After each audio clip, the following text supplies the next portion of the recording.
Assalamualaikum warahmatullahi wabarakatuh.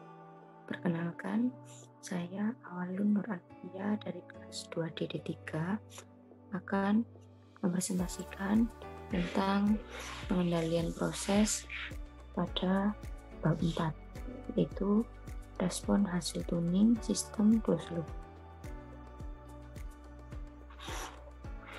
Sebelumnya, ini merupakan sistem closed loop.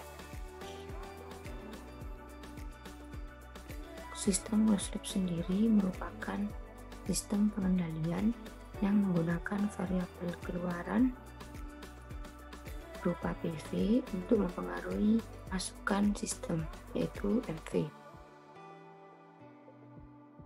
Prinsip kerja closed loop ada 4, yaitu yang pertama mengukur keluaran, menghitung, mengevaluasi, dan mengoreksi. Untuk prinsip yang pertama, yaitu mengukur keluaran, itu berada di PV. PV akan diukur oleh measurement device, sehingga measurement akan menghasilkan sinyal dan kemudian dibandingkan dengan SP. Terjadi prinsip yang kedua, yaitu menghitung. Saat dibandingkan dengan SP, bisa saja muncul error. Nah, kemudian error masuk ke dalam controller. Nah, di dalam controller ini tugasnya mengevaluasi, yaitu mengevaluasi besarnya PV dan SP. Saat terjadi error, controller akan mengirimkan kontrol sinyal kepada FCE. Nah, di FCE ini terjadi prinsip yang keempat, yaitu mengoreksi hasil PV agar sama dengan SP. Closed loop sendiri dapat dilakukan dengan dua cara. Yang pertama yaitu servo problem dan regulator problem. Servo problem yaitu sistem dengan melakukan perubahan SP dari SP1 ke SP2 sehingga ada dua set point, dan dalam kondisi ini disturbance-nya 0. Kemudian yang regulator problem yaitu kita melakukan perubahan disturbance yang kita ubah. Dalam keadaan ini SP sama dengan 0.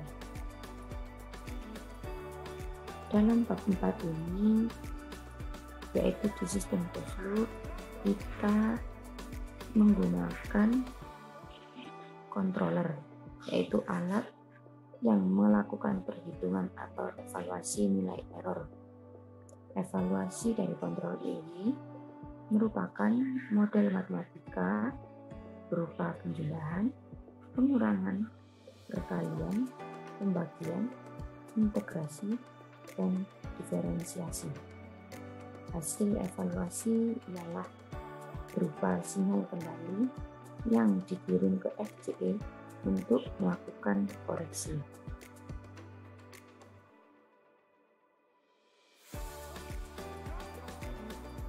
Selanjutnya ada jenis controller. Yang pertama ada discontinue controller, yang kedua ada continue controller. Untuk discontinue controller yaitu ada on-off controller yang bisa diubah secara manual. Yang kedua ada continue controller, yaitu controller otomatis. Ada 3 jenis, yaitu proportional controller atau P, proportional integral controller PI, proportional integral derivative controller PI atau PID. Dalam sistem pengendali ini tentu ada parameter-parameter yang kita gunakan. Parameter dalam pengendalian digunakan yang pertama yaitu ada proportional band atau PB.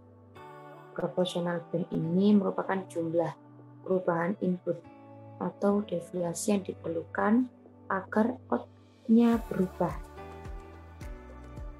Kemudian ada integral time atau TOI, waktu yang diperlukan controller integral untuk mencapai output sebesar input. Kemudian ada derivative time atau TOD, yaitu merupakan perubahan sinyal dengan satuan waktu. Selanjutnya ada tuning. Tuning ini merupakan penentuan dari parameter controller yang tadi, yaitu PB, TOI, TOD, untuk menghasilkan pengendalian yang baik. Parameter controller sendiri dapat dihitung dengan menggunakan 3 metode. Yang pertama ada Ziegler-Nichols, yang kedua Cohen and Kun, yang ketiga internal model control atau IMC. Dalam praktikum ini kami menggunakan metode yang pertama, yaitu Ziegler-Nichols, sehingga untuk mendapatkan parameternya kita memerlukan pengamatan dengan menggunakan kondisi kritis. Nah, dinamakan kondisi kritis ini karena respon osilasi atau respon gelombangnya setelah kita gambarkan itu konstan. Nah, dari kurva kritis ini kita menentukan nilai PJ-nya, yaitu periode kritis. Dalam membuat grafik kurva kondisi kritis ini, yang menjadi X-nya ialah waktu dan Y-nya persen PV. Nah, kemudian kita ukur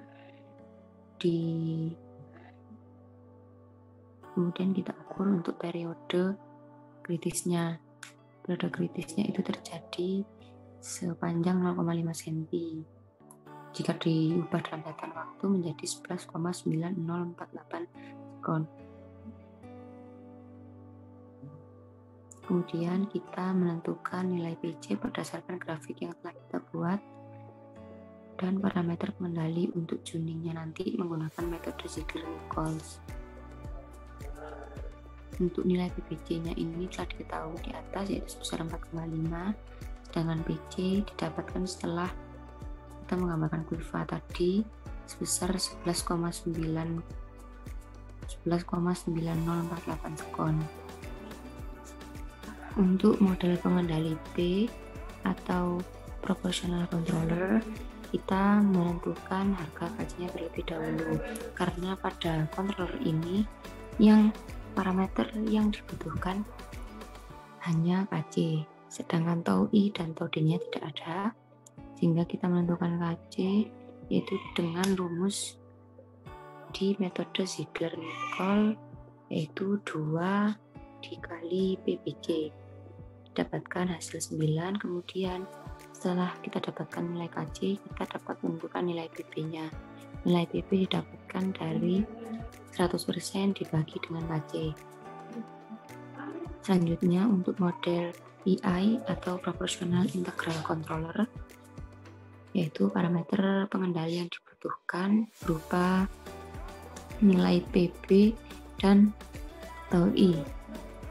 Sebelumnya kita juga harus menentukan nilai KC-nya terlebih dahulu dari rumus di Ziegler-Nichols. Kemudian kita bisa menghitung PB. Setelah PB ditemukan, kita dapat menghitung TOI, yaitu juga didapatkan dari rumus Ziegler-Nichols. Rumusnya 0,83 dikalikan PJ. Karena satuan di tau ini sekon, sehingga dikalikan dengan PJ. Selanjutnya untuk model PID, Proportional Integral Derivative Controller, itu merupakan controller yang paling lengkap, di mana parameter yang digunakan ialah PB, TOI, dan TOD.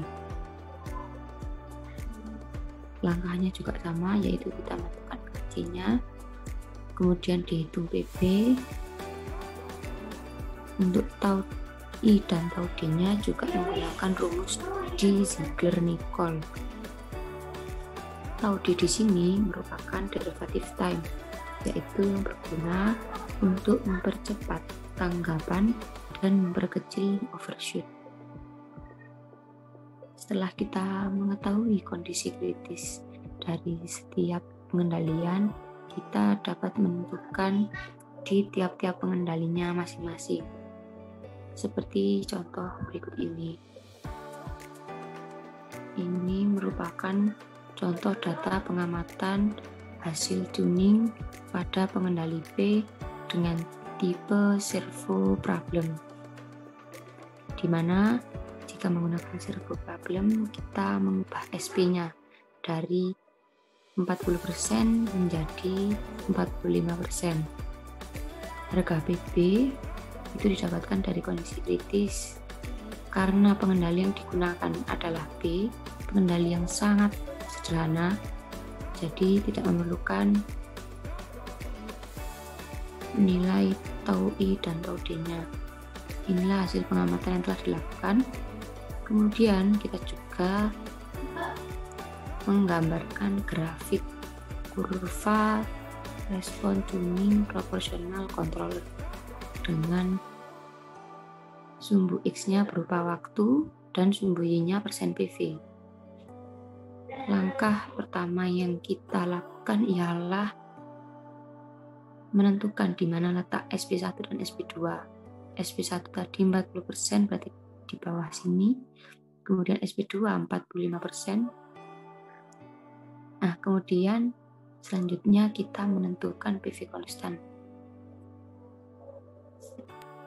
Garis PV konstan ini kita tarik garis lurus dengan nilai di percobaan yang konstan. Kemudian kita dapat menentukan parameter di grafik respon tuningnya, yaitu ada yang pertama ada TR. TR ini merupakan rise time, yaitu waktu pertama kali terjadinya titik potong antara kurva yang telah dibuat dengan PV konstan. Kemudian ada TP.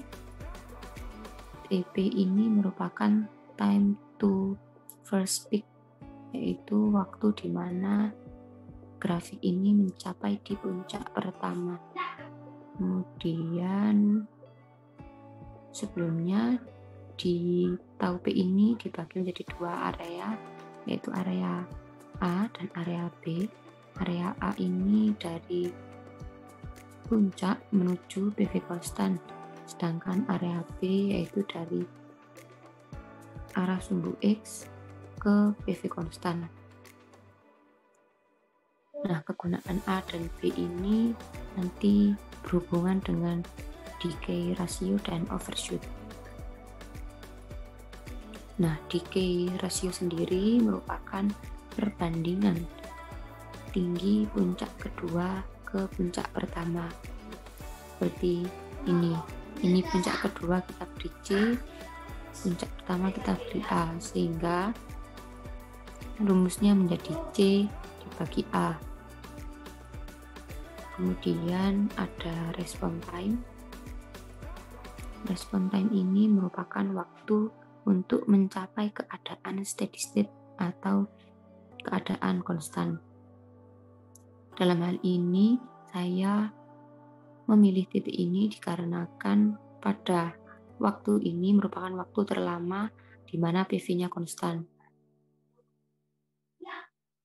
Selanjutnya ada offset. Offset itu merupakan selisih antara PV konstan dengan SP2 tadi. SP yang setelah diubah dari SP1 ke SP2. Kemudian ada juga periode osilasi, yaitu selisih antara puncak 1 dan puncak kedua. Untuk periode sendiri ini bukan perbandingan tingginya, namun besar antara puncak pertama dan puncak kedua ini berapa. Jadi besar dari titik puncak ke sini dan ke titik puncak kedua itu merupakan periode osilasi. Kemudian kita dapat menentukan analisis parameter respon tuning. Yang pertama ada overshoot. Seperti yang saya jelaskan tadi, overshoot itu didapatkan dari perbandingan tau P yang dibagi menjadi dua area, yaitu A dibagi B, sehingga menghasilkan 0,2667 cm.